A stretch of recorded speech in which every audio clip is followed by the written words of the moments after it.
ideaalselt sa muidu annaks temale kuskilt eraldi, sa annaks talle mingi whatever. Aga jah, seal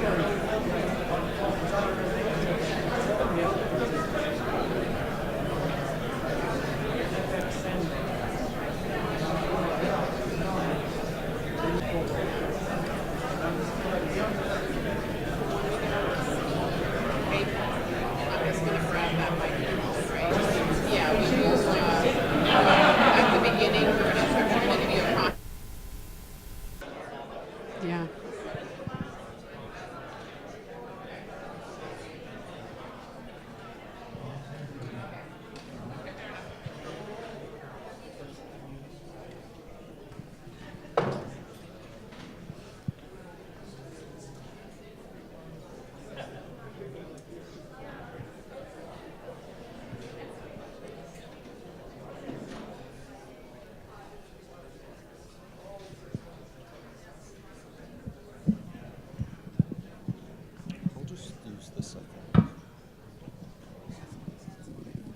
Is this working?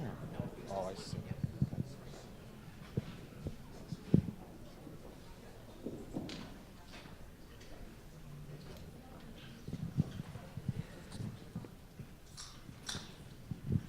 All right. Good evening, everybody. Tere õhtust. For those who don't know me, my name is Veiko Parming. I ran for the vice president of the Estonian House last April for a simple reason. And that was to be a part of an exciting project that I believe can reinvigorate our community. Today you will hear about the progress that has been made on the Estonian Center project. But first I would like to briefly tell you about why I have chosen to be involved in this project. I believe that our community has reached a turning point where the fundamental question of what it means to be Estonian has changed. I came to this realization when both of my grandmothers, being the last of my grandparents, passed away several years ago. I admired my grandparents because, like so many others, they were in my books real észlased. What I mean by that is that I loved their resolute demeanor, their practical frugality, and mostly I loved that they were észlased to the core. It always felt completely unthinkable to speak with them in any language other than észtigéan. I cherished all of these things because even though I knew that I could not recreate all of this in myself, being of a completely different generation, but I saw and felt the meaningful ways that my grandparents had influenced my relationship with my culture in a way that even my parents never could have done. I say this because the reality is that many young people in Lasteaid or Eestigol today may not have living ancestors who grew up in Estonia. Their fundamental conception of what it means to be Estonian is our mixed Canadian-Estonian identity. If our community is going to last for generations still, it will be because being Estonian appeals to them in a way that is new and different, even than for myself. In the Estonian Center, I see exactly this potential, a modern building for a modern generation. Our community is not huge. I believe that right now is our best, and perhaps only, opportunity to carry out a project like this, not least because we still have a boomer generation that brings enthusiasm and experience, and a millennial generation that is starved for something new in our community.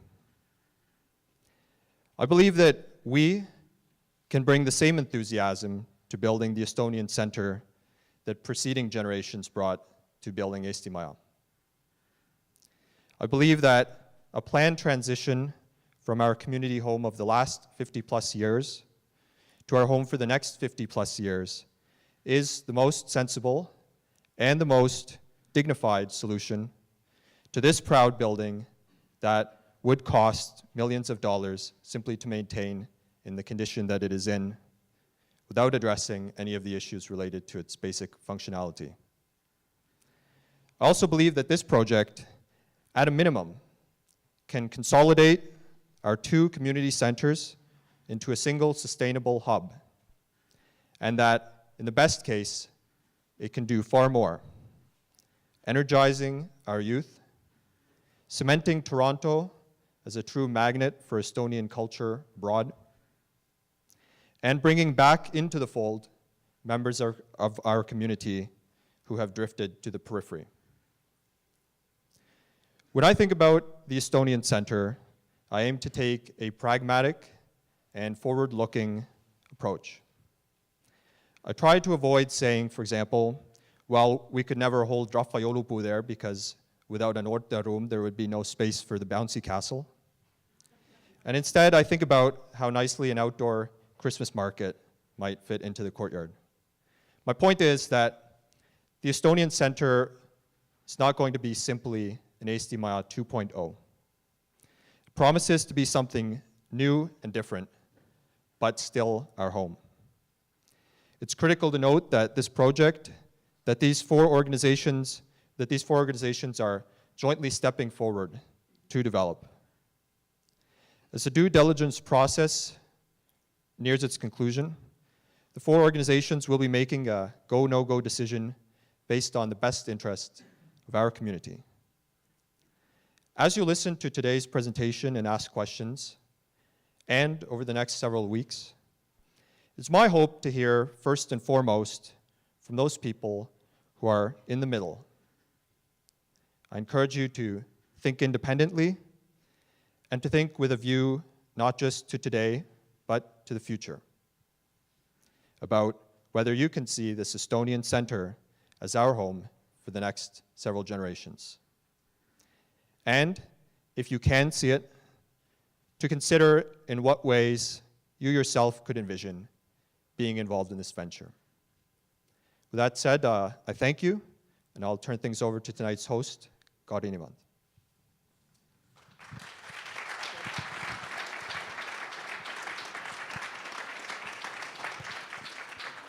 Thank you so much, Veiko. Tere õhtut, ma olen Karin Ivand. I'm Karin Ivand. It's my pleasure to welcome you here this evening and to be the moderator for tonight. We're really looking forward to bringing you up to date on the progress made and the status of the New Estonian Center and the 3 subsequent sessions that will happen after tonight. Thank you so much for coming. Thank you for taking the time. We want as many people as possible to attend the sessions because there's going to be new information at all the sessions coming up because the project is progressing really well and there are new things happening all the time. So we do want to let you know about those as the weeks go by. So if you're able to come to more than one, or better yet, to all of them, please do so. And a lot of the experts and the volunteers who are working on the project are with us tonight. They're available to answer questions later. And everybody's been working very hard. We have the group here who can answer probably anything you would care to know. These include the steering committee members, the subcommittee members. There are a lot of volunteers and experts who are working on the project. So our agenda tonight is going to be Alar Kongats, the project architect, is going to be up first, and he's going to tell you about the design for the center.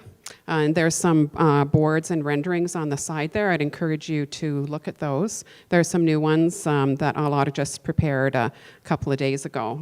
We were pretty excited to see those. And after that would be David Kalm, the project manager. And our other project manager, as well as Rob Deutschman. So we just wanted to introduce both these gentlemen to you. And then after that, we'll wrap up with the Q&A session. We're going to have a good 45 minutes for that, so you have a chance to ask all your questions after that. Again, please come to all of the sessions that you can. It will be well worth it in terms of the information presented. So now I'd like to introduce you to Alar Kongats, and he's going to describe the vision for the new center.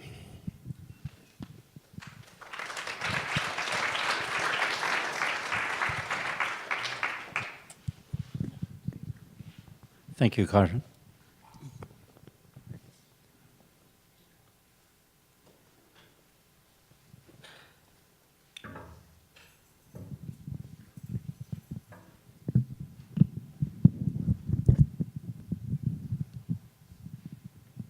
I think so. Can everyone hear me? Great. So, this is a bit of a recap of the vision, but the project does offer the ability to provide a new facility to the community, energize the community, contribute to a wider community, which is the city. And by doing so, we're actually promoting Estonian accomplishments within Toronto and Canada. This is a view of the design as it currently stands. And it's looking, there's a park across, this is Madison Avenue here. Tartu College is here. There's a park directly across. Where the project is currently is there's a parking lot here adjacent to Tartu College. There's a ramp that goes down to the parking lot under Tartu College, and then the future Vemu building above the ramp, which will be tied in at some point to the new facility for the new Estonian Center. One of the key components of the Estonian Center is a public space outside that's formed a courtyard where the building wraps around. And then the other major component is the house at 11 Madison that's currently owned by the credit union. And that will be restored and renovated. This is a similar view, sort of more at street level at night. 11 Madison here, 9 Madison here, the courtyard here. There's the ability, the courtyard is intended to be a multifunctional space. As mentioned, it could be a winter market. It could be a summer cafe. It can also hold events or weddings. It is a private public space within the City of Toronto, so the public does have access to it, but a portion of it can certainly be for special events, but can be controlled and used by the community. The rest of the community center overlooks the park, so that there is oversight on the park. So it isn't just a vacant space, but there is a view always onto, sort of eyes on the park. So just a closer view looking north on Madison Avenue here.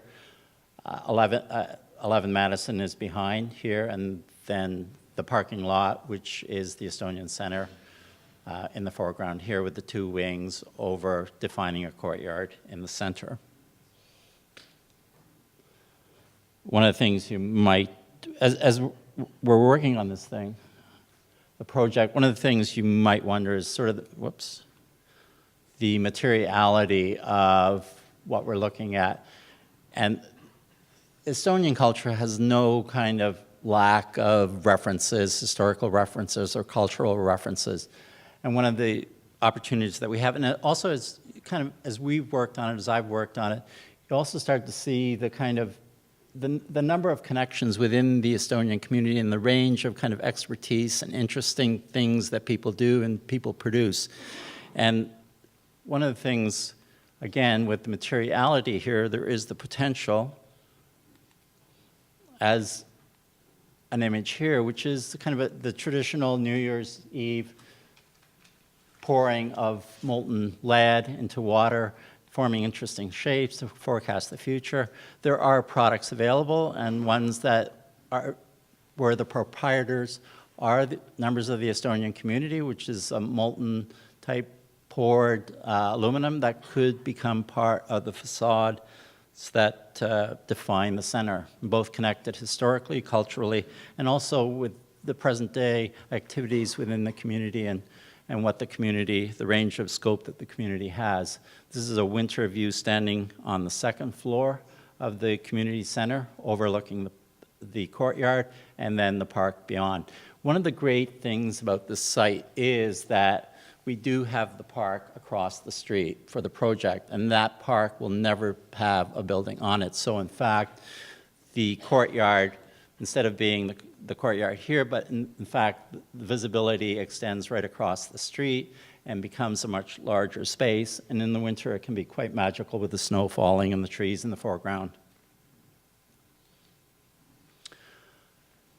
This is a view of the entrance to the center. The idea is that it isn't a stagnant, formal lobby area, but it has activity. It could have a coffee shop in it. There's the ability to have a stage setting where there can be an impromptu performance. The center is fully accessible. There are ramps that connect all the areas. There's the ability on the ground floor also, as we'll see in the plans, to have various other commercial and institutional activities. There could be the potential home of an Estonian consulate, could be sort of directly at the end of this. This is the site just to go over again. So the parking lot is this area that I'm defining here, and the courtyard in the center. We've told the story about the extrusion of Estonia defining the facades of the courtyard. This is the 11 Madison site. The existing house is here. There's an annex proposed on the back of that gives us a fairly large, flexible footprint to work with to the east. And the park that I mentioned before is in this position here, across Madison being here.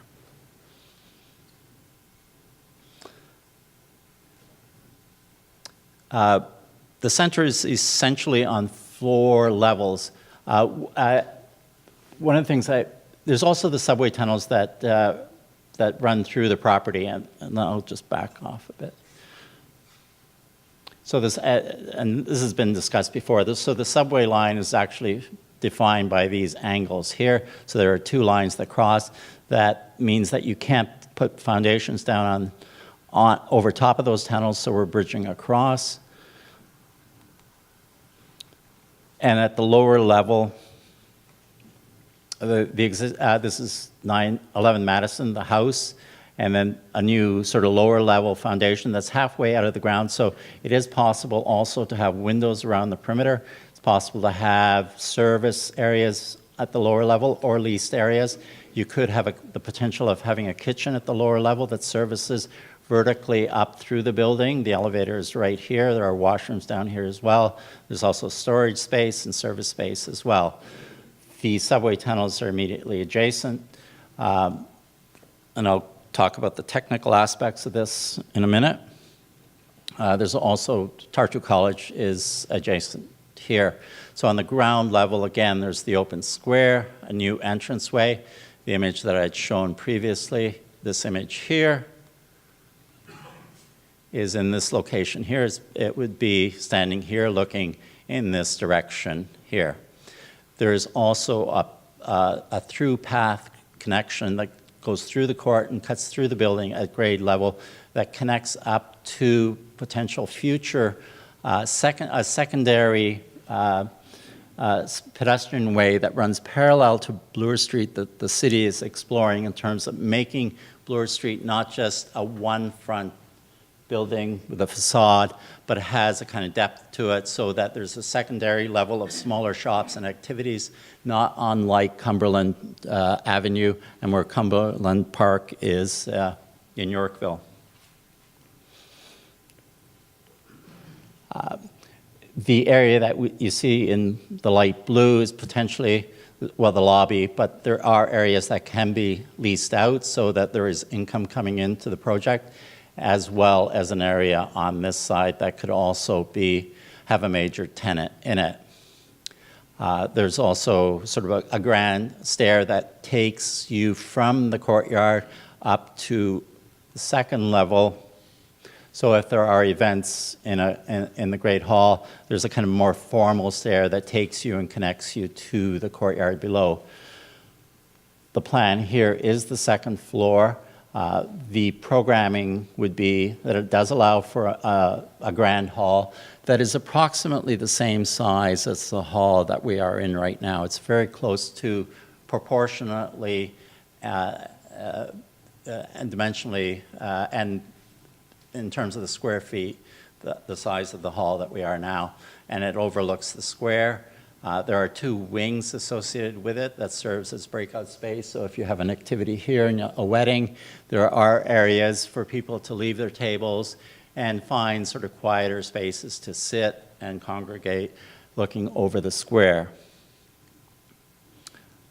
There's also a major bank of washrooms here to facilitate the numbers that would be expected within the Grand Hall. And there's also flex space here that allows for storage. It can also allow for meeting space, and it also can become a marshalling area for catering if you're coming up from, say, the kitchen was below and you were coming up from the elevator here, and it can service the main hall. There's also the existing house that can also be leased out. With the main hall, it isn't intended to be a stagnant one-off space, so it isn't meant to cater only to a large reception, but it can take cultural events, and these drawings here just represent various activities that could occur. There's also the ability to subdivide the hall so that you can have multiple functions occurring at one time. So within this space, really, it's a one-use space, so it isn't possible to subdivide the space as it currently is to have different smaller scale activities occurring here at the same time. But the new center will allow for that. It will also allow for sporting events to occur. And this area here is what you would see as in a public school size gymnasium that can fit within the space. So it also can cater to sporting activities for younger people. So the images are that there are spaces for learning, there are spaces for arts and culture, there are spaces for athletics, and there's spaces to socialize and have social events, whatever they are.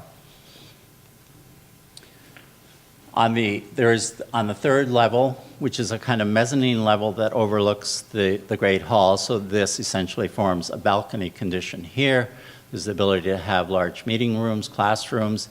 There's an ability to have a smaller room that can serve as a boardroom, meeting room for the community. The ability to lease out a portion of the house, again, for office space. There's also the ability, I'll go back one slide.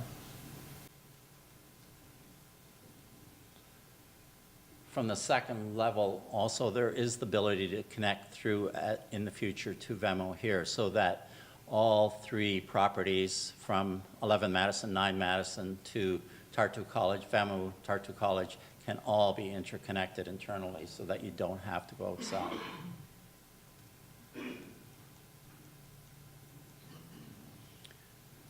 There is also, within the next level up is actually the roof level, and the way currently we are allowed to build within an envelope that is basically approximately just over 16 feet above the main roof, that takes us up to a total height of approximately 17 meters. So there is the ability to run the elevator up, the stair up, to make the roofs fully accessible.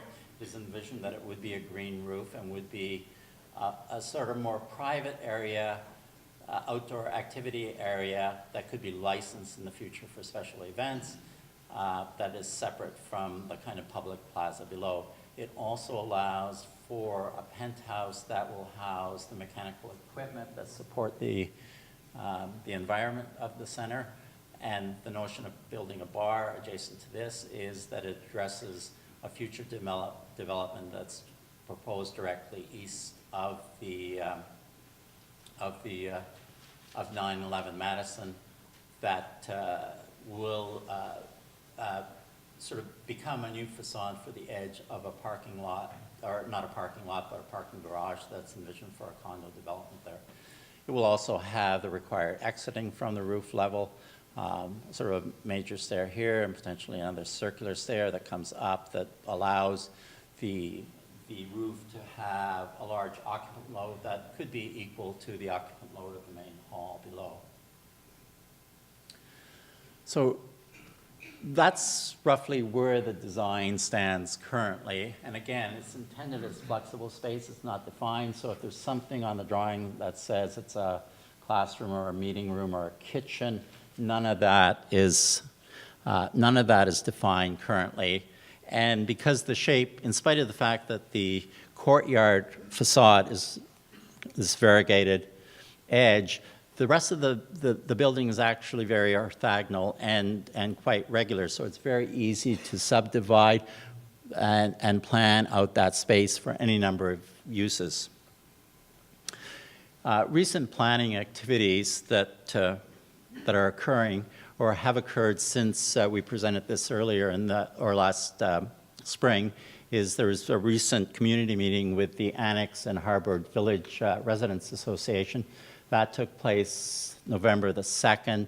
It's certainly been publicized within the Estonian community media, but it's also been very favorably received by sort of the larger community. And this is where one of the benefits of building this project is that it does enhance the profile of the Estonian community within the city.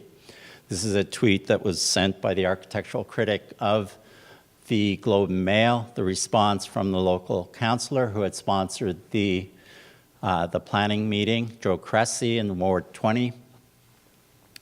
And his comments were that we worked hard with the Estonian Centre for a year on this. It's pretty spectacular. Good process equals good results. It will go ahead. So the city is actually very enthusiastic about the potential of this project to infill an existing parking lot and contribute to city building within Ward 20. We're also starting a set of consultations with community groups. A number of them have been identified to us. We're going to do a kickoff meeting with the kindergarten, which is appropriate, to start with them on this Saturday, I believe, February the 3rd. The idea is that and as we meet with all the groups, that we will issue a kind of agenda for the meeting so that people don't come in, so that there is a kind of structure to it, so that that we get valuable feedback in terms of the activities and the space requirements. And there's a listing of them, and how does it currently operate? How can we make things better? How do we make a great social environment? We'll review the plans. We'll look at the new space requirements, and we'll look at the details of that. There's also, the project is also going in as part of the due diligence for a site plan approval process, and that's expected to happen in the next few weeks. The submission will identify the zoning requirements. It'll depict how illustrate what the building's appearance.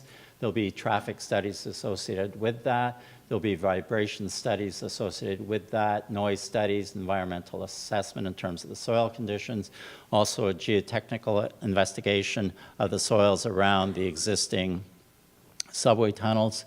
And it will also include a Toronto Green Building Standards checklist, which will ensure that the building is sustainable from an environmental point of view.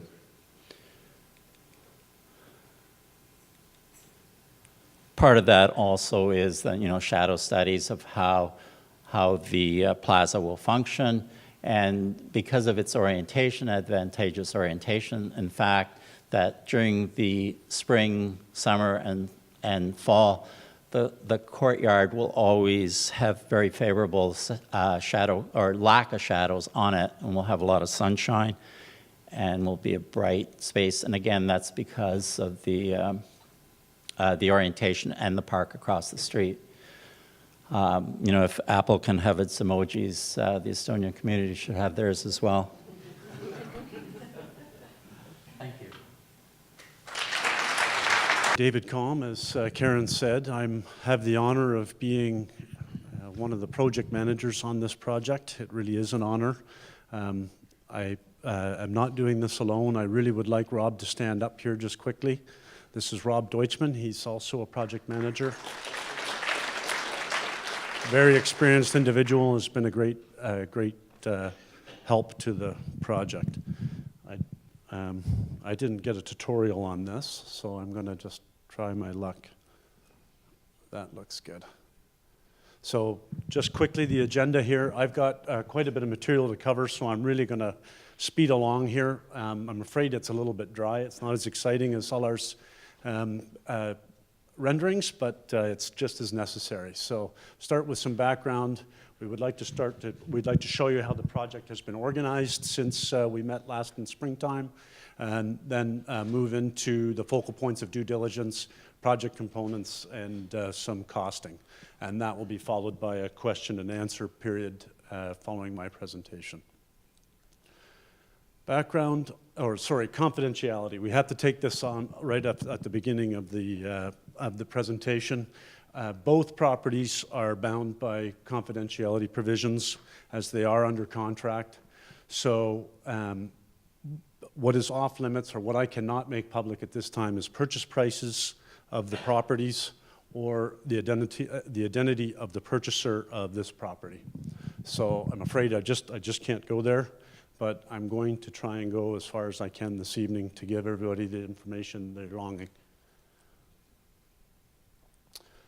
Project background, I don't really want to spend a long time at this. I think Veiko did a very good job. I don't think I can do better than what he did. But the one thing I would like to stress is that this is an incredible opportunity. We have an opportunity, a once-in-a-lifetime opportunity, to leverage the value that's been created in this building and take it to another level on another site that will hopefully invigorate and energize not only the Toronto community, but the international and the entire Estonian community abroad, to make Toronto the hub of the Estonians outside of Estonia. So what we did was we established a steering committee. It is the decision-making body of the project. It's made up of 8 people, 4 primary members, which are the presidents of the 4 orgs. The 4 orgs, as we all know, are the ECU, Estonian House, the Foundation, Estonian Foundation of Canada, and Tartu College. And what we've done is we've put a secondary member on that board so that there's continuity. If one member can't make it, there'll always be another member there, so that as we go through these meetings, we don't have anybody that is in the dark. Everybody's been to every meeting. Everybody knows what's going on. This steering committee is meeting right now even more currently than every 2 weeks. So there's been quite a bit of activity, and they're really a decision-making board. As you see by this slide, this is actually how the project has been organized from a management level. So you see the steering committee at the top. How do I do the laser here? Is that? Yeah, so the steering committee at the top, and they are supported by a series of subcommittees on both sides. And so the subcommittees, they are working committees. That's where we get into the gory details, and we actually dig through the matters at hand and actually come up with solutions and bring recommendations to the steering committee that they either give thumbs up or thumbs down to. So we don't bog the steering committee down, but we do the subcommittees. They really do all the hard lifting. So we've started a capital campaign committee that's brand new. We have our legal tax subcommittee, the Madison Building Committee, and then the Broadview Sale Committee. On this side, we have a communications committee. They've been doing a great job. They were the ones that were leading the charge with the public meeting with Councillor Cressy, which was so successful. In the middle of the wheel are Rob and I as project management. And so everything kind of flows through the middle. And then you'll see here the architect. We have accounts payable on hand, and our communications lead, Karen, that you've met this evening. And then overseeing it all is, we have some independent oversight, and Thomas Koger is he's here this evening, and his purpose is to monitor the processes to make sure that all the checks and balances are in place, and that we can answer the questions that the community may have opposite the financials or the processes that we're going through and all the decisions that we're making. So now, below that, you'll see the steering committee is up top. This is now what I call the execution team. And now these are the people that are actually are pushing the design forward and pushing the project forward on a day-to-day basis, meaning drawings, planning, real estate. Here's the 5 initiatives that we're pushing forward with. So this is planning on the Madison site, design of the Madison site, real estate, so that's disposition and purchase of property, legal, so that's basically legal entity that's going to own the property, and then the capital campaign, which is a matter of raising funds for the project. So you can see here all these different boxes are different consultants. So anybody that's in a white box there that's not colored is a paid consultant. So we have an army of people working on this project and pushing it forward. So moving on to due diligence now, it's really quite simple what our exercise has been here. There's really 4 points that define it, and I'll just break them down one by one. Sources of funds, so in plain language, how much money do we have? Second one is uses of funds. Again, what does it cost?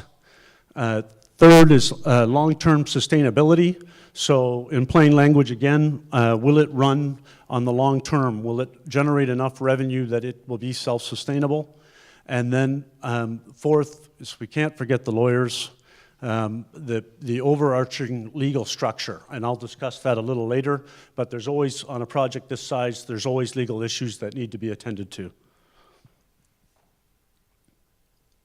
So high-level sources of funds.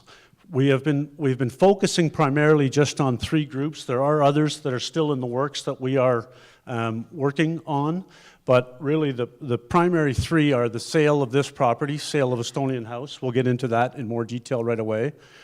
Equity from the founding organizations, so the other 3 organizations that are involved have committed a certain amount of equity to the project, and then we have a capital campaign underway. So, and we'll talk about that a little more just coming up.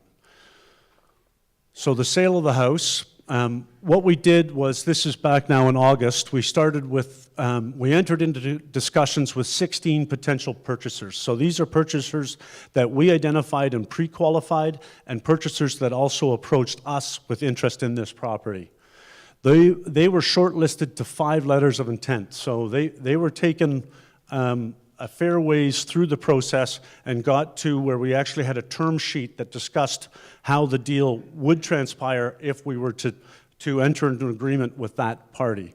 In the end, we focused on a senior care provider that had the strongest offer and with the most potential to achieve the highest price. So I missed some numbers there that are rather important, but these 5 letters of intent range from $12 to $18 million. So you get an idea of where this property is valued. So the senior care provider had a very strong bid, and besides being a strong bid and a potential to raise a lot of money, we feel that senior care provides the most palatable use for the local ratepayers. The locals, as we've all heard, are not so hot on another condo coming into the area, but we feel that senior care, there is a shortage in this area. There's a shortage everywhere, but particularly this area and in the core. And so we think that it will be seen most favorably by the ratepayers. So just in terms, of course, we signed the letter of intent and an agreement of purchase and sale, which is the next step. We have also signed an agreement of purchase and sale for this property. It remains conditional, but we do have the backbone of a deal in place. So the Broadview purchaser, who are they? They're a leading owner, operator, and investor in the senior living sector. They have hundreds of properties across North America. They are a very big player. They're owned by a large pension plan with over $100 billion in assets. So this isn't your typical developer that has very sharp elbows, could be fickle due to changes in the economy or in the, just the political environment that may be around, given or taken depending on elections. They don't really base their business plan so much as a real estate deal, but rather as a business deal. They intend to build a business and hold on to the property for a long time. They will consider a dedicated Estonian section to the new seniors facility that would be built on this site, which is kind of a nice add-on that we could have a floor or 2 within the building that would be specifically for Estonian people to keep a connection to this site. So the details of the deal has obviously been executed. It's conditional on 3 major things: vendor due diligence, so that's us, and board approval. So we still have a chance to get out of the deal if we so decide. Purchaser due diligence, so that's the standard due diligence that people do when they buy a property like this. They'll take soil samples, they'll do environmental, all that sort of thing to certify that they're not buying an environmental hazard. And then it's conditional for 18 months to achieve rezoning.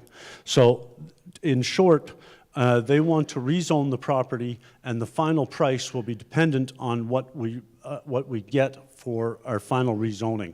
So there's a varied scale. The more we get in square footage, the more the property will be worth. So, and then just finally, there's 2 deposits there of $500,000 each. A very important component of the agreement is a leaseback. So what we've negotiated with the purchaser is that after the building closes, so we've waived conditions, we've sold the property, and then we've rezoned the property, we've determined what the property is worth, and it closes. After closing, they have agreed to let us occupy the building for a further 15 months. So, and that is, we've negotiated a zero net rent, so they won't charge us any rent, but we have to take care of operating expenses. So just as we do now, the Estonian House would continue on for those 15 months, and then we would pay for the required taxes and maintenance and everything else like we do today. And we also have the right to sublease during the leaseback period to non-residential subtenants. So as we have leases to the Scouts or to the choirs, or all that is still allowed to to continue, not on a non-residential basis. Oh, reality check. This is a term I use with my kids when we're doing their homework. Does this all make sense? So I tried to break it down into a graphic so that we could see that what we're planning from a schedule point of view makes sense and maintains a one-move option. So what we have on the top line is the construction of the new Estonian Center, and on the bottom line we have the timetable of the sale of the Estonian House. So the intent is to start full design in June of 2018. That gives us 10 months to get through design and tender, as well as building permits.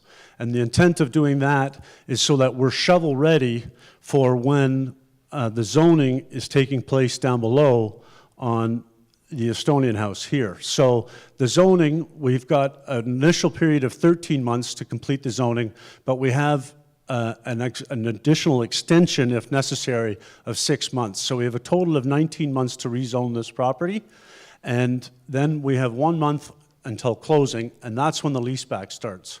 So the estimated construction time that we've gotten from the contractors that have been interested in doing the build at the new center have said that they thought it was about a 10-month build. So that's contractor speak. So in project management speak, that's about 13 months.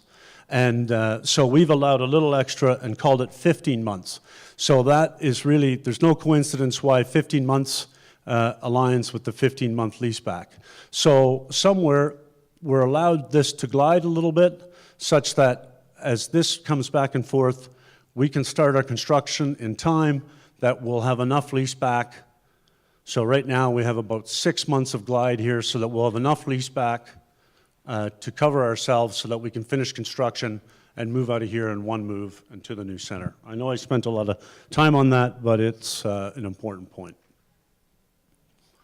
So the capital campaign, we've hired a capital campaign consultant.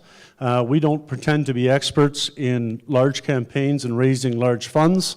So we've hired a consultant, and his first step and job of the day is to do a campaign feasibility study.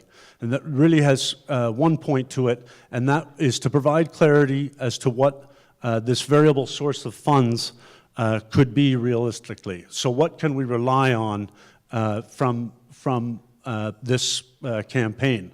So, and so what's going to happen is there'll be a series of interviews conducted. They're starting right away. We've shortlisted it to something like 20 or 25 individuals.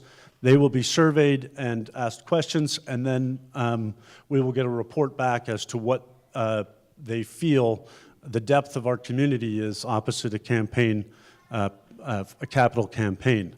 So, and we've got very good news to announce is that we have been approached by a interested significant donor that we are talking to currently that is very much interested in supporting the project.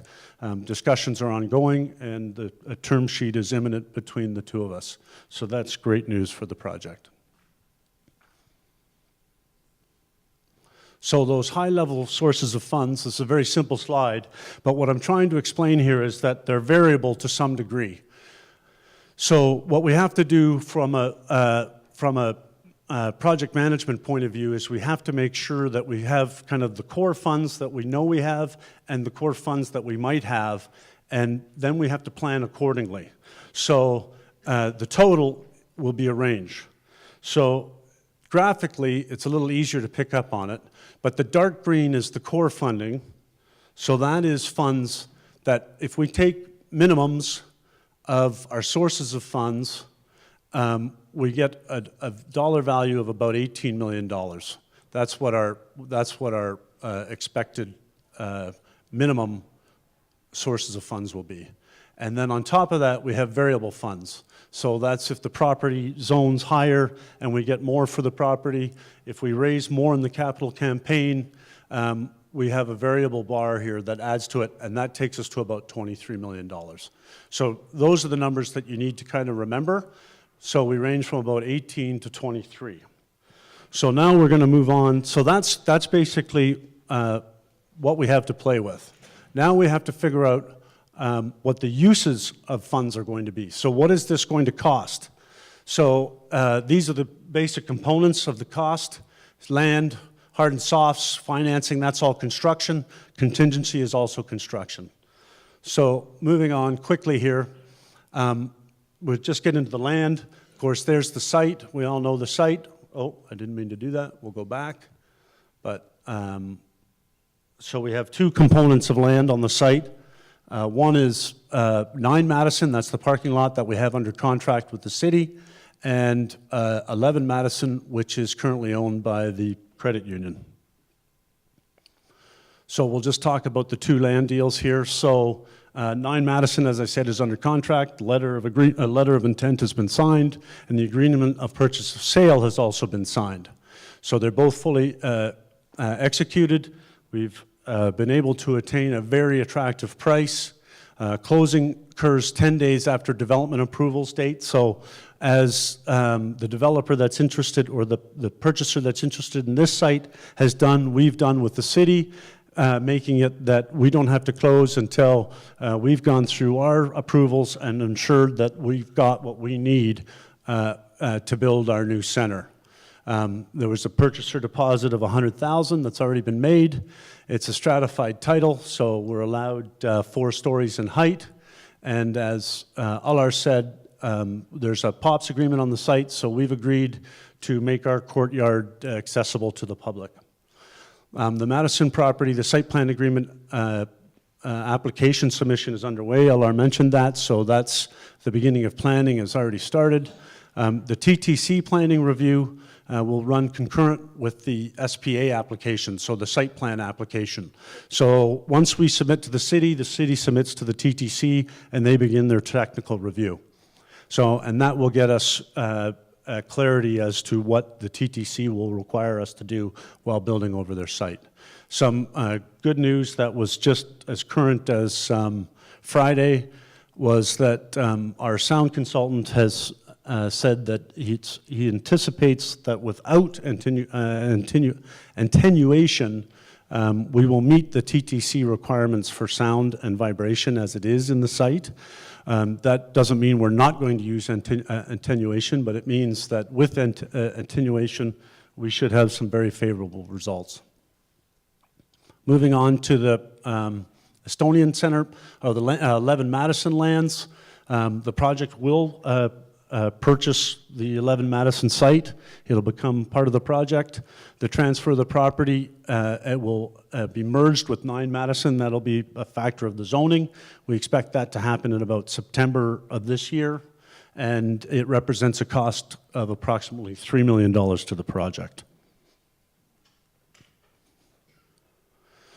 So going back a little bit, we've discussed how we have variable funds and we have a range of sources of funds. So to be prudent, what we've got to do is we've got to come up with a game plan of how we're going to spend the funds such that we're okay at the minimum and we're doing much better as more funds come in. So to do that with the costing of construction scenarios, what we did was we broke the property into 3 components. So we have the 9 Madison component, which is the horseshoe that everybody's seen. We have the 11 Madison house, which is already existing, and then we have the annex in behind the house, which is a new addition. So just so you get familiarized with it going forward, 9 Madison is what we call component A. Then component C is 11 Madison and the annex in behind it together. And then component D is just the house alone. So, and there you go, you see it again all together. So we've got A and C, A, and then C is those two components together, and then D is just this component on its own. So moving forward, what we're looking at, so if you look at the components individually, A through A, C, and D, those are the square footages of the components. We don't intend to build any of those individually, but what we wanted to do is build up combinations so that we could get a range of costs and then know where we're going to land if we get the minimum, or what we can do if we get the maximum. So, or not the maximum, but somewhere in between. So we have, we really should be focusing on the combinations, because that's what we intend to, that's what we're really looking at to build. So the base case is really what we're focusing on. That is the target. That isn't out of reach. That is what we intend to do. So that's A and C, so that's that whole property built out as we saw on the other slide. A and D now is a contingent case. So that is the center horseshoe plus just the house alone without the annex in the back. We'll get into why we're doing that, or considering that, but that's because of values. But so basically right now we're costing two scenarios that range from 22,000 square feet to about 31,000 square feet. Oh, we want to go one more. So there's components A and C, components A and D. So now costing. So you'll see A and C, our target case, or our base case, is $22 million cost of construction at 31,000 feet. And then the A and D case is $17 million and at 22,000 feet. So before we range from 18 to 23, and these are costing us in a range of 17 to 22. Oh, reality check again. So where does that put us opposite where we were last spring? What you'll see is last spring, and in the proposal that was originally put to Estonian House, we talked about a 23,000 square foot center based at 18 million. Since doing our due diligence and planning it out and finding out that we could actually get more on the site than originally thought, that number has grown to 31 million or 31,000 feet, but at a reasonable cost of about 22 million. So we were, we're not too far off of where we were with the contingent case, but our base case has moved up. So we're moving on up. So that gives you kind of a graphic of what we saw before. So there's our core funding and our variable funding compared to the contingent case and the base case. So that shows you that the little gap in there is what we're calling residual working funds, or residual, it's a legacy fund of sorts, so it's about $1 million, so that when the center opens, there's some money in the bank. It's working capital is what you'd call it from a financial point of view. So sustainability. So an important touch point here is that sustainability is strongly dependent on the ratio of leasable space to non-leasable space. So what you want is enough base of leasable, so third-party leasables, that you have enough revenue there to cover your operating costs, your day-to-day costs that keep the lights on, keep the heat going, and keep the center open. The event revenue now, which is really the revenue that is generated mostly from the community space, so it's like this space when you rent it for a wedding or a lair, then that contributes also to the revenue of the center. So I'm not saying it's all about leasable space. I'm saying leasable space is important, but so is community space. So when we look at these numbers again, now in the A and C case, we're having about 15,000 feet of, or 15,500 feet of community space. Leasable space is about 12,000. Common space is 3,650. And so that gives us a ratio. This is leasable divided by the two community and common, that's non-leasable. It gives us a ratio of about 62%, which is pretty healthy. The contingent case is not really that important. It's off the scale, but it's not really what we're focusing on. So now, if we look at that compared to the Estonian house that we're in today, the community space is a little more. It's about 7,400 feet compared to the 15,500 feet. We're not overly concerned about that difference because we're going to have some modern, specifically designed space for community use. So we're thinking that we can do it better and do it more efficiently with less. The leasable space has jumped from about 8,000 to 12,000. Common area has dropped considerably from about 6,700 to 3,600. So where our ratio was about 62%, that's only about 33%. So you can see it's a significant increase in the core identifier for sustainability. So when we do the math now, this is what we do is we look at the net occupancy revenue. So this is the rent coming off of the leasable space. This is a complicated number in that it's not gross revenue. What it is it's gross revenue here less all taxes, utilities, ops expenses, and maintenance. So that is profit after expenses on an annual basis. And then we have event revenue, which is generated off of the, mostly off the community space, or entirely off the community space. And then we have what we call the capital reserve. So that's a negative number. That is the amount of money that we have to put in the bank every year such that we build a reserve fund to look after the building as it ages. So I don't know if there's anybody that's a condominium owner, but that's called a reserve fund in a condominium, where you pay monthly for a little bit that goes into that fund, and as it builds, it prepares you for future capital projects. So, you know, in 10 years, at this rate, we'd have $1.3 million in the bank. If the center needs a new roof, we draw from that account to pay for it. And then this number represents the annual unreserved cash flow. So that's the money that's left over after saving it for capital improvements in the future. Oh, wrong button. So just to summarize, preliminary sustainability, and the reason I'm saying preliminary is these numbers are just starting to be developed fully. We have you saw on the preliminary slide, we have a consultant named Altus that's working for us, that's also working in conjunction with Rob and I to finalize these numbers and make sure that everything is tickety-boo and is well thought through.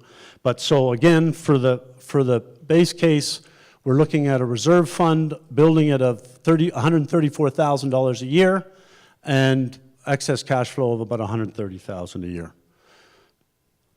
So again, a reality check here. We just have to compare it now to Estonian house, where we aren't banking any money annually for repair, and our annual cash flow is plus or minus zero by about plus or minus $10,000. So legal due diligence, this is just starting, it's not just starting, it's well underway, but they're working feverishly on getting results to show you. It's not something I can talk to this evening because it would be just speculation, but it will, as we go through these information meetings The idea of having 4 information meetings spread out by 3 weeks is so that you get the information real time. The project is really moving fast now, and it's really developing daily. So that's why we put so many of these sessions together, so that we can keep you up to date real time. So I suspect on the next meeting, you will, this will be a hot topic for sure. So that's questions, and I will turn the mic back to Karen.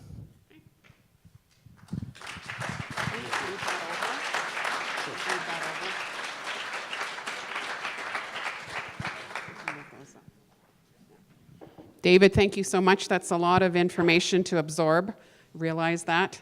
So if you come to all three further sessions, then a lot of the material will be presented again. And we're making every effort to get information into the paper and on our website. And please go to estoniancentre.ca, where there's a lot of reading material, as much as you would care to absorb, that's for sure. So we're just going to get ready for our question and answer session. If the reps from the 4 orgs could have a seat at the front. And so what we're going to do now is open it up for your questions. And if we could possibly ask you to spend just up to a few minutes per question, if you need that much time. And Eric here, Eric Sayre, he's going to be just keeping an eye on the time so that we're not here till midnight. We've got about 40 minutes for this session because we do want to get you out of here on time and the time that we promised. No rush.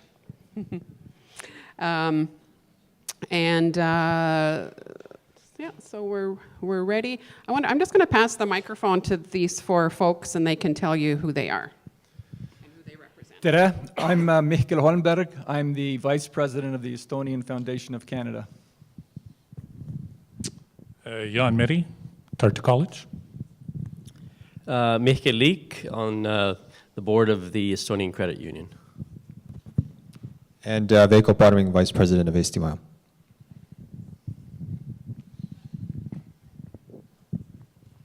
Great, so your questions will be answered appropriately. And if we could also ask you to please come to this microphone up here and ask your question, because Dimitri there is filming tonight, because we want to make sure that we capture everything that everyone has to say.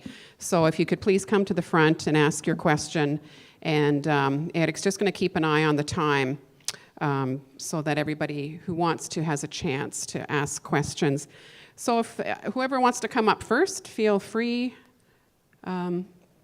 Sure, come on up. And then, before we get started, there was just so much information presented tonight, and I realize it can be a little bit overwhelming, and there's so many stages to this project, and I just kind of wanted to ask David, how confident are you in everything that's happening, how the progress is coming along? Could I suggest that because he's already spoken at some length, I'm sure we have questions and we do that first? Yeah. I'd like to come back to David Calm's confidence and qualifications, actually, as one of my questions. Okay, sure. Also, Maybe we can cover that. to make the point before I begin that some of us know also who I might be speaking of, have been following this quite And carefully. also, sorry, if you could just state your name too. Yes, that's Ida really helpful. Perosok is my name, and I have a few questions. They're all brief, but there's more than one because they're numbers questions that might interest everyone. And most of them are to David Calm. The senior care facility, how many stories will that be? The design of that is preliminary at this point. They've just started that the other day. But you were hoping for the maximum, and that would be the maximum sale price? To answer that would be difficult, but square footage-wise, we would be... height. I'm talking height for zoning purposes. Well, we could cover the site in very many different ways. There's but stories that are allowed within the zoning regulations, and you're asking for rezoning. I would say it would be somewhere between, this again is speculation, but somewhere between 10 and 20 stories. 10 and 20, and how many is it zoned for currently? the current zoning of this Yes, site? you're asking for a rezoning. Yeah. How many is it zoned for currently? I'm not aware of the total height that's currently zoned on this site. Really? No, but I think it's 2.7 times coverage is what it's No, currently the zoned. number of stories. There's a rezoning I requested would for think stories. it's, I don't know, 3 stories? Okay. Okay. And you're aware of the Broadview Avenue planning study? Yes, I What am. happens if the Mary Fragidakis, who's on various committees in the city, and others want to maintain the work that they did on the Broadview Avenue planning study, which allows for far less than the stories you're asking for? What happens if you don't get the zoning, rezoning that you're asking for? The rezoning is ranged between a minimum and a maximum. The minimum is, 10, you just said. sorry, no, we're talking about square feet now. We don't talk But about. I'm talking stories, Yes, because I know, that's your but problem with the zoning. Not necessarily, Well, because. the one I'm interested in. Okay, so. The one that's currently, by the way, we just had a meeting here. Well, we can move on to another question if it's another one of our questions. Yeah. Okay, fine. In terms of Sorry, would you like me to answer the question? not about footage, I'm talking about stories, and they're just... Okay, well, I'll talk about stories then. So. No, I don't want you to talk, they're numbers, how many and what. What Yeah, are I you can going to do? We talk don't about- know what they'll do if they don't get the rezoning. In terms of this is to Alarcongats, in terms of the dimensions, you said that this hall, this grand hall, and the grand hall that you're planning for are virtually identical. Could you give us the actual footage on that? And also for what you took a public school gymnasium to be, in numbers. Well, I don't have the or the. You have lots of square footage. I hope you have it for these, because your position seems to have changed. Go The comparison between this hall and the hall in So the other. this hall is about 5,100 square feet. Sorry, I got you caught there. This hall is about 5,100 square feet. The hall there actually is, because it's flex space, it ranges in different sizes. So it can be multiple halls or it can be one hall. From what to what? So from 5,250 all the way down to. 5250, larger than this. Yes. Okay. All the way down to 4,600 less 1,200, so that's 30. So 3,400 your feet. grand hall there could be larger. Okay, you're on record. It's about now the saying same. that. It's about the same size. In terms of occupancy of the hall, to allow for approximately 400 people in a dining situation. We're asking for square footage here. Or stories. And we've just been told that that one will be larger. Is this on record? That is correct. It will be Okay. larger in square footage than this hall. Okay. And that then- includes the breakout areas on the sides, too. Sorry. You've also, I'm asking now David Colm, if you're aware that Councillor Joe Cressy's father, Gord Cressy, is an Ontario award winner for his expertise in community building and fundraising. I'm anticipating now a question about your capital campaign, which is new information for us here. Have you consulted with Gordon Cressy at all about fundraising? No, we have not. You have not. One of his basic tenets is getting the inside on-side before going outside. And in your presentation just now, you have someone coming to you to offer a significant donation. Have you gone outside at all? There have been community questions, of course, as to how you've come to have the inside on-side. But leaving that aside, because this is a shorter meeting, have you gone outside? That's what we're starting with the capital You're just campaign. starting to do that, Yes. okay. And then a short question again. You mentioned kindergarten as a group. What other groups are you planning to go to, or did I miss that? No, we haven't talked about that in detail, but I think, Veiko, you might be able to answer that a little more accurately. We had how many groups on our target list? Well, there is a list from anywhere from 8 to 10 groups that use these facilities regularly, up to probably about 30 groups. So And where is yeah. that list? Where is that sorry? list? That's a list that we've we've put been- together and have targeted as people that should have input into the center. So we are aware that the kindergarten will be consulted. Yeah, we're just saying that was the first meeting that we've put together, Okay. and it's starting on this Saturday. And we're looking at grouping because I think the number is more like I I'm think going you've to be answered the wrong, but it's question. going to be about Yeah. 30 groups. I think you've answered We'll the break question. them into 4 divisions, into 4 You've groups, so answered that it. we can have Thank you. 4 meetings. The last question is to you, David Combe, also.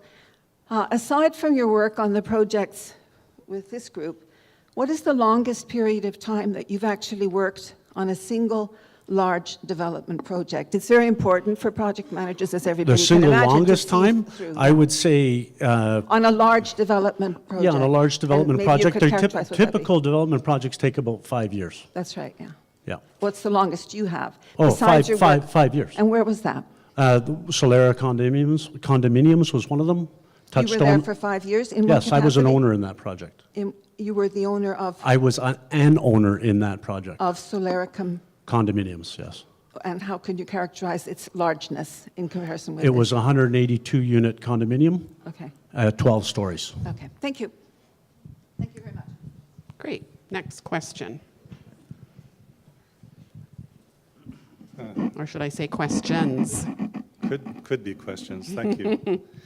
If you, I'm sorry, but if you wouldn't mind sort of limiting to 1 or 2, just so we can get through the evening, because some people do have to have other commitments. So a couple of questions at a time would be really appreciated. Sorry? Oh yes, and please introduce yourself. Yes, my name is Ilmar Lepik, and I'm about this project. I'm curious that once this Madison project is complete, who does it belong to? Does it belong to Tartu College, or does it still belong to the Estonian community?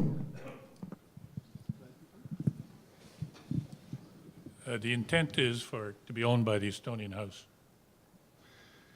The next question, aitäh, Jan. Next question, there's a 50-year lease coming to an end on Tartu College in 2019, 2020. Will that have any impact on this development in terms of? There's no 50-year lease. Maybe you're thinking about the original 50-year mortgage? Then if it was a Like mortgage? Originally, the Tartu College had a 50-year mortgage with CMHC. I think you might be thinking about that, but I am, there's no lease on the property or on the building or anything like that.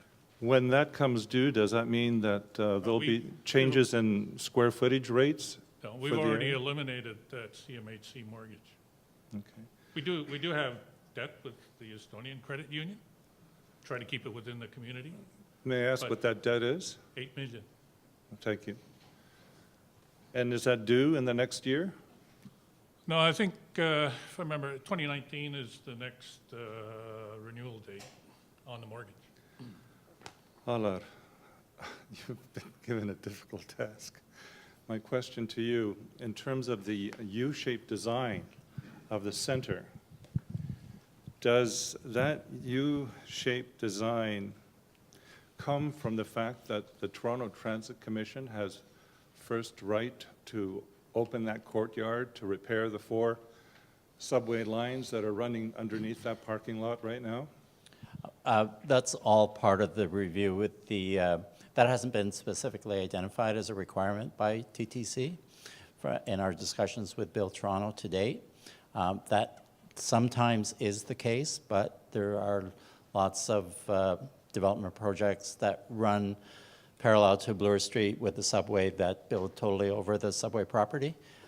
We have not, that has not been identified as a requirement by TTC at this time. We're not, it may at some point be, the fact that we have a courtyard wasn't the fact that there's a court, what necessitated the wings in the courtyard was not the requirement or the TTC requiring accessibility over their subway tunnels at that point. Development of the courtyard was a desire by the city and city council and planning department to preserve open space within the annex neighborhood. So the public space, the courtyard, is mandated by a planning use for the community as opposed to a TCC requirement. So they have the right, if there are deficiencies with the 4th lines that are running under the current parking lot to open up that courtyard? Well, I think that's something that the due diligence portion that we are working through right now will identify. But as I've said before, in the year-and-a-half discussions with Bill Toronto, that has never been identified as an issue for TTC. And let me just finish there also. When Bill Toronto offered the property for sale and put it up as a redundant redundant piece of property that the city was looking to gain some financial return on, Bill Toronto did do a due diligence exercise themselves, independent of the one that we are doing right now, and they had in fact proposed to build a 6-story condominium unit over top of the subway tunnels, and TTC had not voiced any interest in accessibility of the subway tunnels at that position at all. Right now, this house is sitting on solid ground. There is constant seismic activity going on in that parking lot, and I really want to see the due diligence that you do on the vibration studies, and that the structure that you're planning has structural integrity, in that we're not looking at 10 years of doing some major changes to it, or even to Tartu College, which is approaching 50 years. That if there needs to be any renovations or major structural changes, even to Tartu College, that we're not liable or responsible for those development changes. Can I just answer? Yeah. Let me address that. As you said, Tartu College has been there for 50 years, and I don't believe there's been any structural deficiencies identified within that period in terms of the subway tunnels. None that I'm aware of. The other thing is that we do have engineering expertise looking at this that is probably the best in Canada. Some of the engineers worked on the Four Seasons Performing Arts Center, which is considered probably the premier performing arts center, one of the premier performing arts centers in the world, and issues of vibration and building structure and building integrity. The engineers that we have the experience to deal with any of those issues. Also, as David had mentioned earlier, we have already had a vibration consultant have a look at the issues related to vibration from the tunnels themselves and the trains moving through the tunnels. And he has determined that even without isolation, which was originally planned for the building, that we would meet the vibration requirements of the of TTC. One more question, and I'll Ilmar, thank you so much, but we do have someone else ready for a question, so Actually, I don't have a question. if but you I could was, just state your name, that would be helpful. Debbie Locke, former architect. Went to school with Allard Gongatz, great architect. The issue about it building over subways, I have dealt with several projects that built over and adjacent to subways. There is no seismic activity, because seismic activity is not caused by subway trains, and it is absolutely possible to isolate a building from the subway vibrations. Actually, one of the buildings I worked was on 310 Bloor Street West, 3 blocks away from Tartu College. There's a condominium, an office building built right over the subway. TTC does not need to go into the parking garage to do repairs to their subway there. I think the same will be with this site. Gabby, thank you so much. That's really interesting. Very good to know. Does anybody else want to come up and ask anything? Dono? Yeah. Tauno Mölder. I just want to ask, I understand that the legal structure for the new center is not in place yet and you're working on it. So who signed the purchase agreement for 9 Madison? Like who signed on, what organization? Do you want to talk to that, or? Yes, it was the 3 orgs other than the Estonian House that signed it. So it's a co-signed 3 organizations? And with a complete right of assignment. Okay, thank you. So that decision doesn't need to be made until we close. It's just well down the road. Anybody else want to come up and ask something? Microphone's all yours. Just a second, I'm just going to see if anybody else wants to come. No? Sure, please. Oh, okay. Oh. Okay, I do want to give somebody else a chance as well. People just might be warming up a little bit. Yeah, hang on, just a sec. Yeah. Does anybody else want to say anything or ask anything? Lots of brain power here. Yeah, please.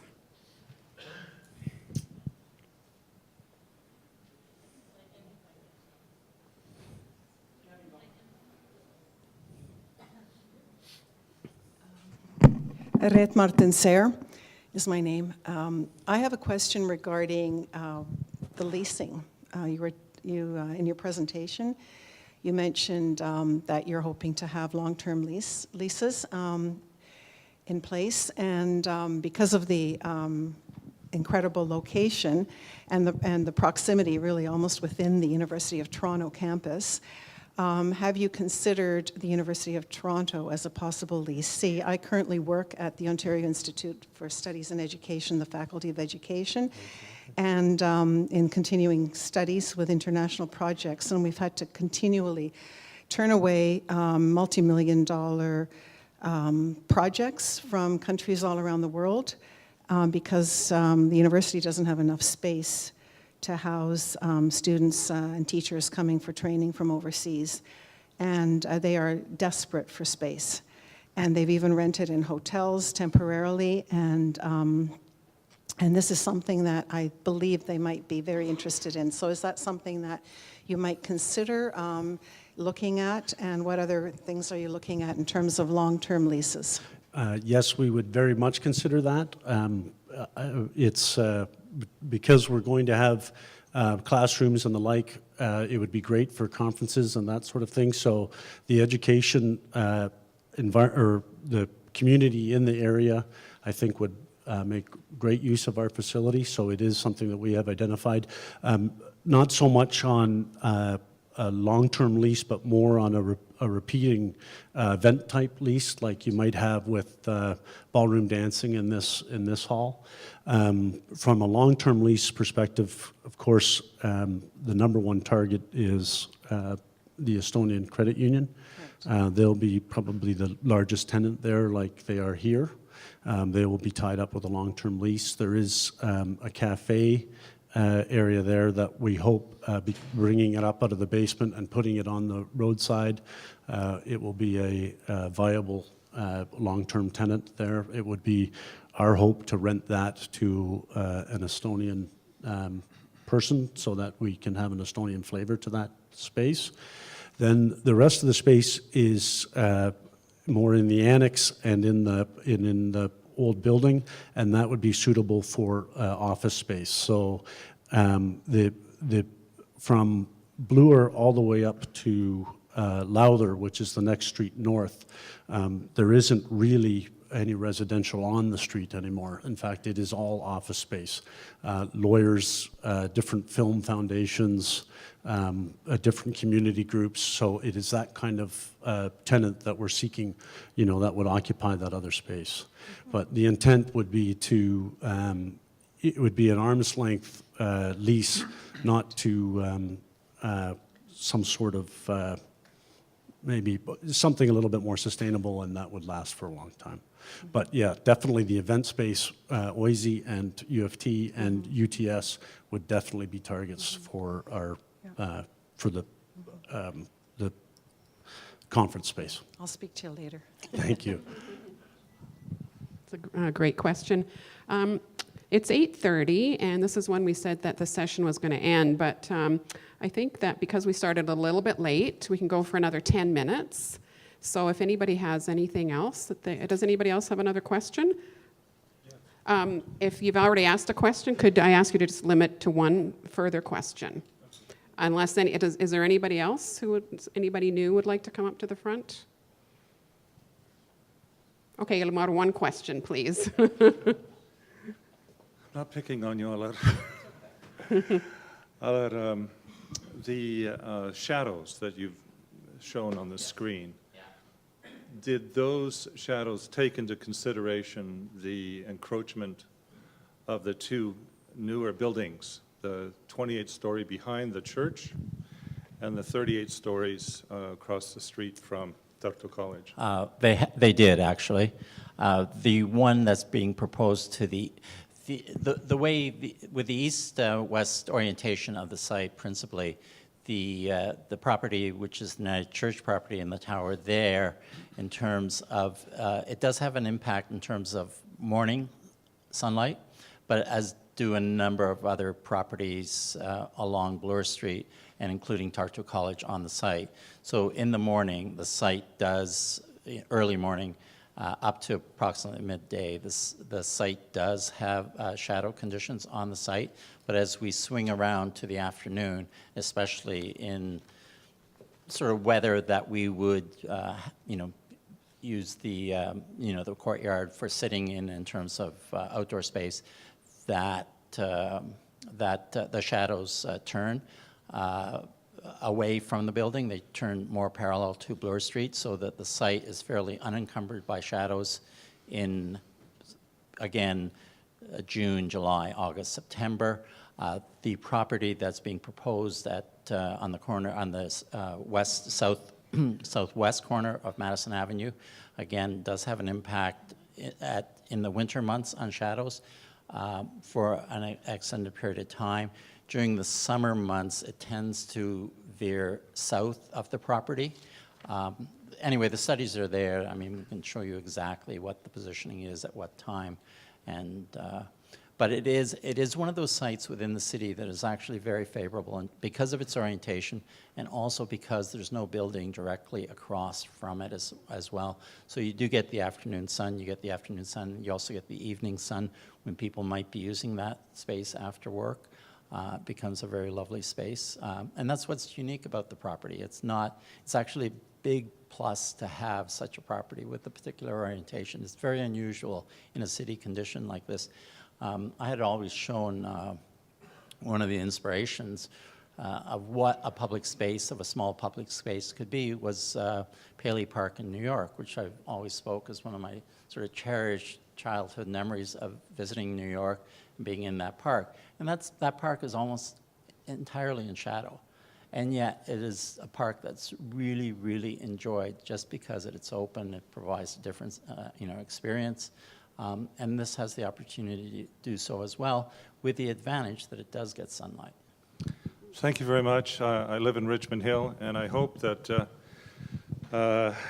when my family of 5 comes, we come down on our bicycles. There's enough bicycle racks for us to park our bicycles. If you're coming all the way from Richmond Hill, there will be bicycle racks for you. Okay, one more question, please. So there was the short question, and then there was just a follow-up to the question about those sites, those new Just one stories. question, please, if you don't mind. Yeah.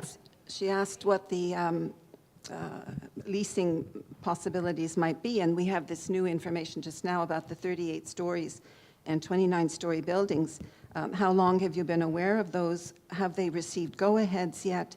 And how would you be competing with them in regards to what you're offering? And how would that price expectation compare with what community groups are paying for here?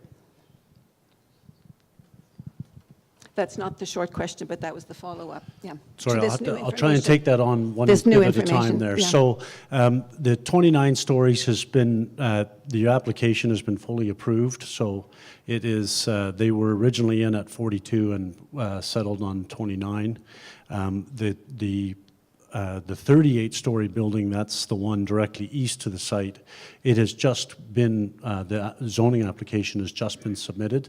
So it is still being negotiated with the city, so we don't know where that will end up being. We've known about it for some time. Allar's been working with their architect to coordinate access through our site and their site so that we have a through-block connection. As far as use goes, community use? What was your question there? Competing, they would be competing in terms of what they're offering so for leasing. the 29-story building is a condominium. So I don't know. They won't have any. I don't know what their retail situation is like on the ground floor. I suppose that there will be retail, but I don't think it's going to compete in that. We've got our major tenant fairly secured, I'm assuming. And so the other property is also a condominium.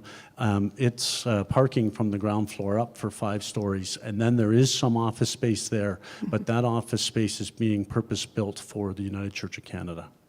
Well, that wasn't my understanding. There is a description on the website for that. If you look at the community ward, what was it, Joe Cassie's ward? 20? Ward 20, 20, yes. yeah. But to come back to the other short one, you're aware of the term weasel words?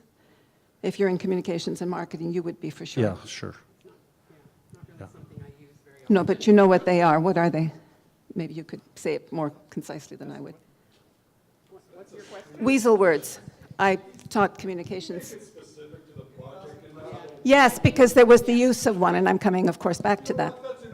Yeah, okay. Why? Thank you so much. Are there any other questions? Weasel words are commonly understood to be, you see them on advertising, and it's something that at university you actually teach students about so that they can listen more critically. An example would be if you're given a herbal product and it tells you that it helps with something. So there's a big room for a gap. And the one that was used here was up to for the lease back. Yeah, so I was interested. We got the I think that's not really it's a short answer, actually. To the only project, you have to understand the context.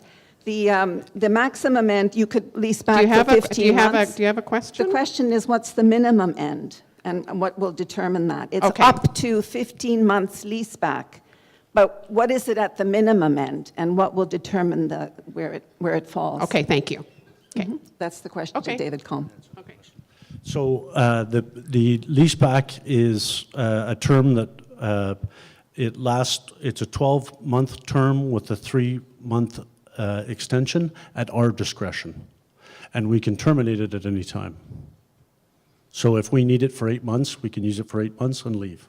So why would you say up to instead of 12 months to 15?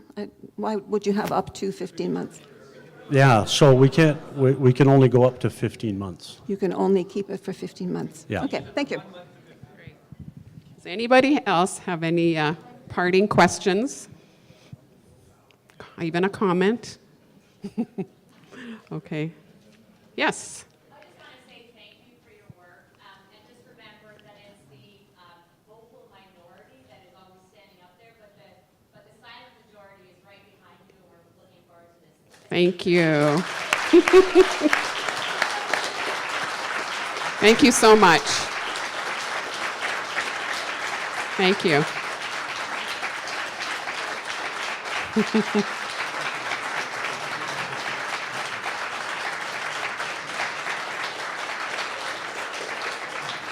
Thank you. It is very nice to hear from the silent majority, so thank you for that. That's really very much appreciated.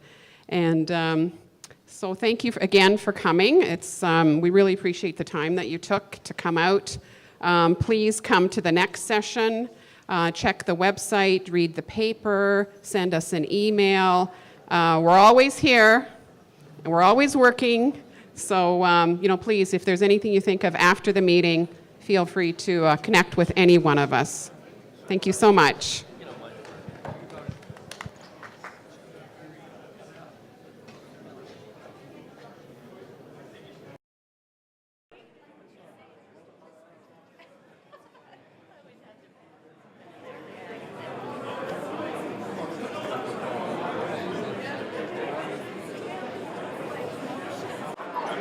How's it going? How are you?